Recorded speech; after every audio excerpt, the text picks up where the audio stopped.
Sup players, it's Chris from Team Paradigm here, and today I'm back with a different kind of deck profile. I usually only do TCG deck profiles on this channel because I'm from Europe and I play TCG, but this time I wanted to showcase a deck that was a little bit different since I played an online tournament recently, and this was my first time ever playing with the Code Talker deck from the OCG. I wanted to play this deck because it was a TCG tournament, but you could use OCG cards in the tournament to play with.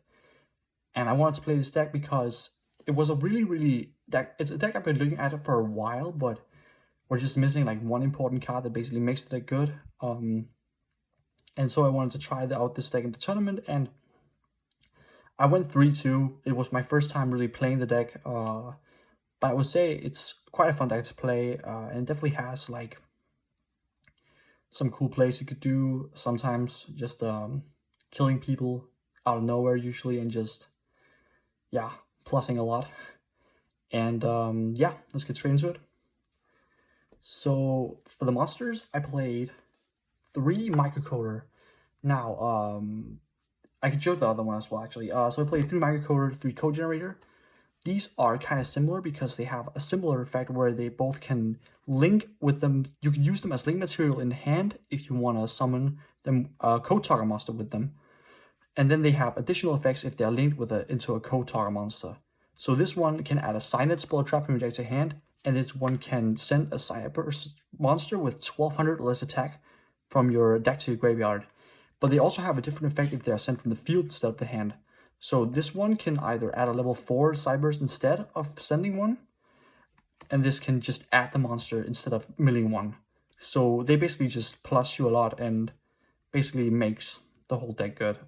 You usually want to open with both of these in the hand. That's like the best play because that's like a link 3 and a counter trap, which is like really strong. However, I'm thinking about cutting this because sometimes 3 can be a little bit too much, and you usually just want to open this guy and not the other one. And then for other cards we play in the deck, of course, 3 debug, no explanation. It's a Cyberse deck. This card just adds anything. It can add any of the small guys. So it can make like a link 3 with it can make it's a 1 card link 3, or like a 1 card link 2 with counter trap, which is like really strong. And yeah, just overall a really strong card in the deck.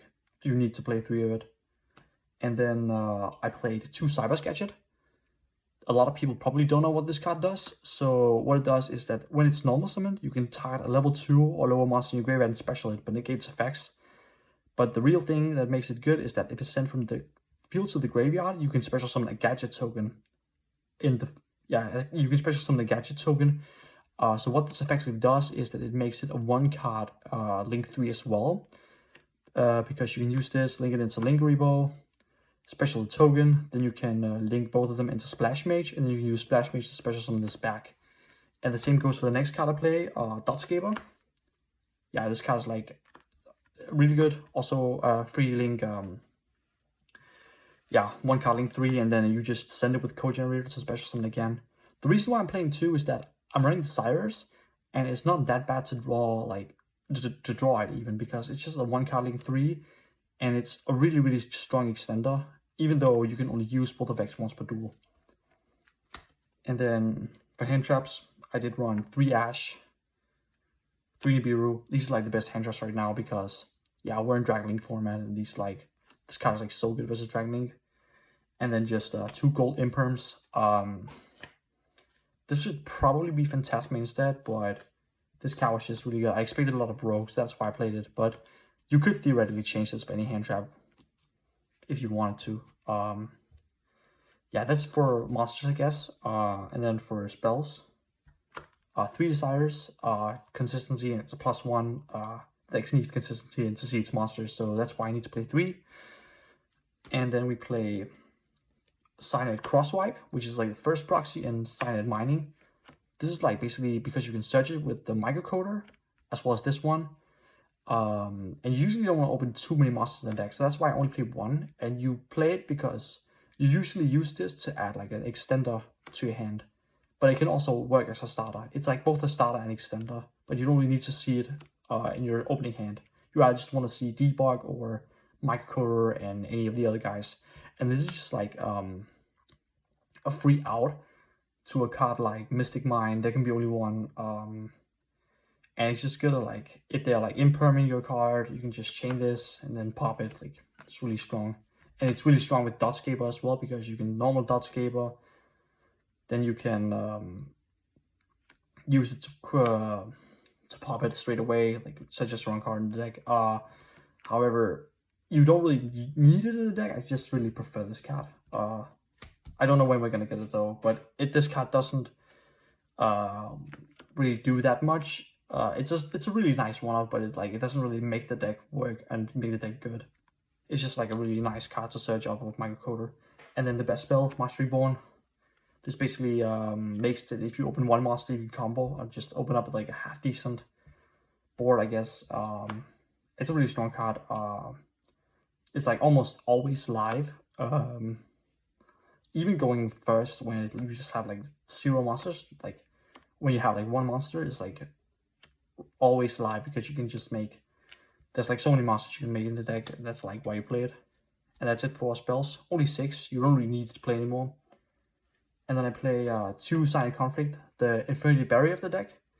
It basically says that when a spell, trap, or monster effect is activated while you control a code target monster, you negate the activation and banish it. And then if you banish it, they can't activate any of the cards with the, or any effects with the same original name as the card you banished. So this is like really strong at like versus like Lightning Storm, for example. If they have multiples of them, you can just negate them Lightning Storm. They can't use another one.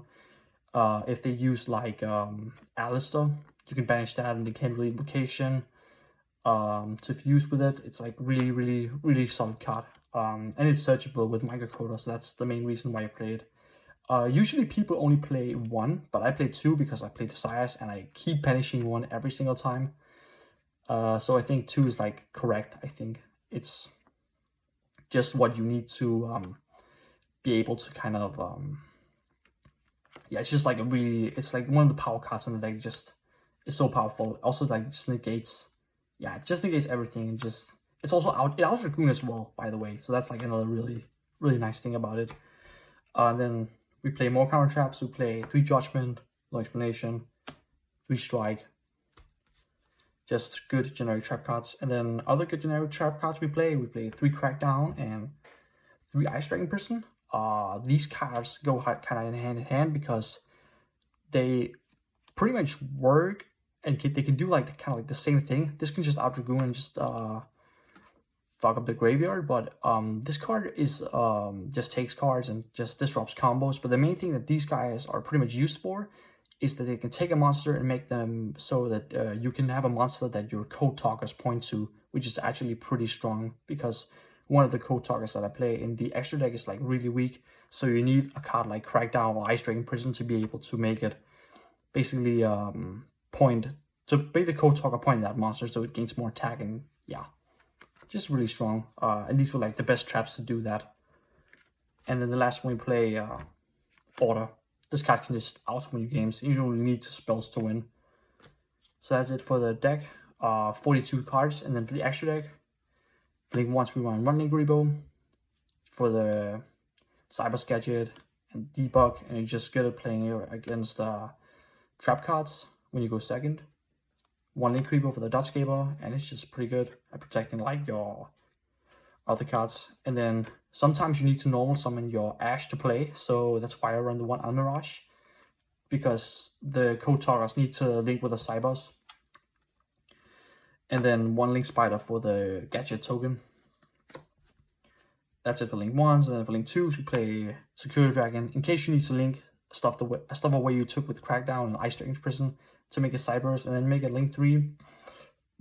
That's pretty good, so that's why I played.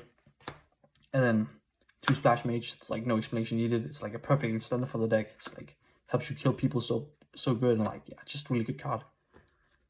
And I played 2 Code Talker.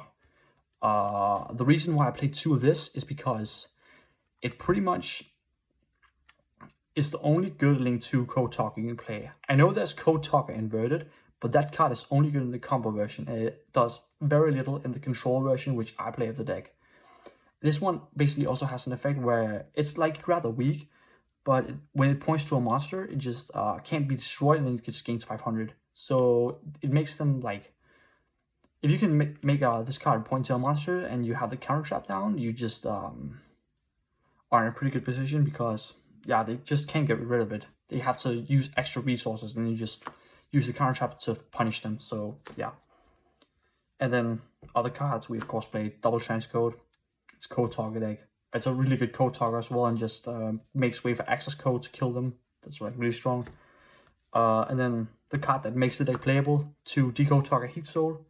For those of you that don't know what this card does, is that it's essentially decode target, where it gains 500 depending on how many monsters it points to. But it has another effect where, as a quick effect, you can pay 1,000 to draw a card. This is like, some of my friends call this deck like the Upstart Goblin deck, because this card just keeps generating resources. And you may ask why this card is like so important for the deck, but it just keeps plussing, and it's really, really, you just out-resource them so fast that it just stays on the field, and then it just like, the next turn you just kill them with the next card to play. Yeah, double access code. This is like a proxy for Aromax, but I don't really want to buy the second one until this card hits the TCG.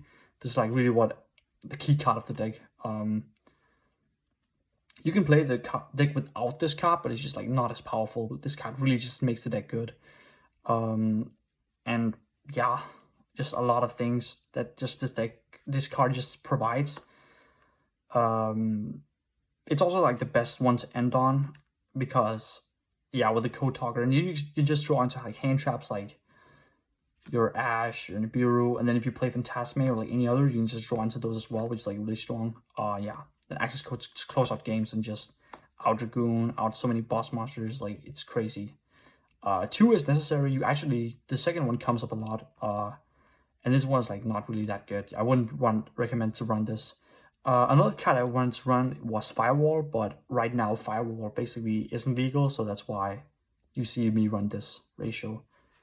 But yeah, that's it for the deck. I really want to like keep playing this deck, and when we ever get Heat Soul in the TCG, which we hopefully will soon, I might make an updated version of this deck where I'm hopefully a little bit better with the deck and learning how the deck works, and maybe hopefully top a tournament with it or something. Well, anyways, Team Paradigm signing out.